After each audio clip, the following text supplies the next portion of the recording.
It's a known fact that countries with individuals that tend to trust each other more thrive better than countries with individuals that don't necessarily trust each other. Therefore, trust becomes a catalyst for every successful society.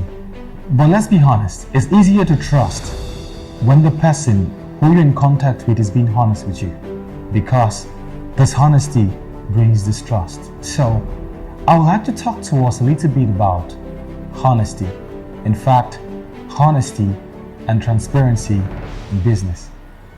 We could transcribe honesty as the word integrity. What does integrity mean to your business? What is the meaning of integrity? What's the meaning of honesty? A couple of years ago, I dare say 2005 thereabout, a company called Econet came into Nigeria. This started the birth of GSM phones. Now, you would realize that a lot of people then had phone book. What they call phone book is a place where you pay token and they allow you to make phone calls. You could make call from a phone book to a phone book, from a phone book to an individual person's phone. It was a service. So it started with Econet. Now, that brought change into the country of Nigeria. When the change came, a lot of people became resistant to change. They're trying to deny the fact that this has come to make life easier for both themselves and their customers. Most leaders are resistant to change. Most of us have belief systems. A common belief system that we have concerning business, concerning our cultural way of life.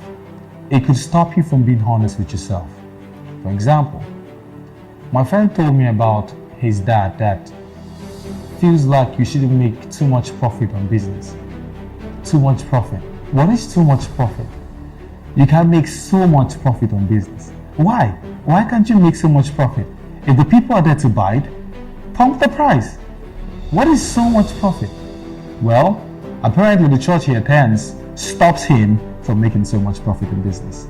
You need to begin to ask yourself, what are the beliefs that I've had that is stopping me from being honest with myself? What are these beliefs? You have to run an audit on yourself and on your business.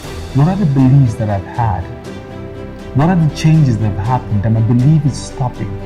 What are the beliefs that are stopping me from being honest with myself? You need to start to ask yourself those questions. Sometime in 2017, I worked for a man, his name was Held, and his model of business, even if he had so many staff, he ended up doing most of the work. Now what I mean by that is, he ended up getting the clients alone. So he had all these people in the office who might barely just work in a month and they get paid. Do not do a business that you attach ego and bias into it that's going to stop you from actually actualizing your full potential. If you're doing a business model that's no longer working, you should stop it. Back in the days, we're talking about the phone, some other companies had post letters, they send letters from place to place. The only reason why any person right now might go to a post office, ideally, is because they want to buy post stamps. And those post stamps are mostly for government bids. So imagine if you run a private sector that dealt with post letters.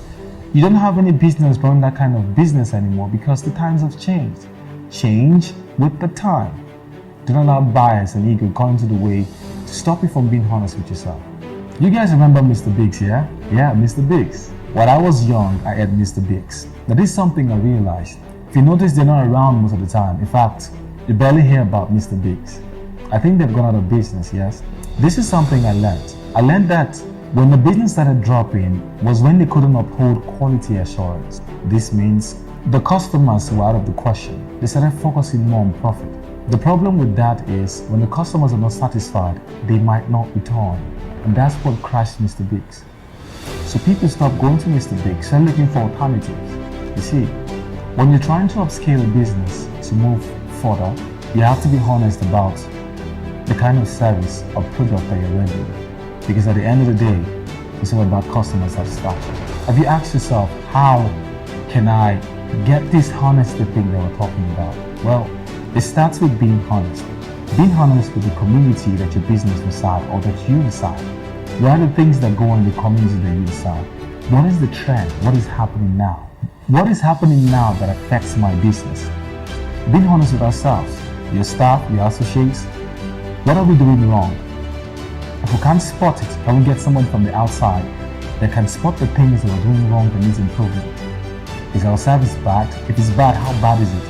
How do we meet in the middle?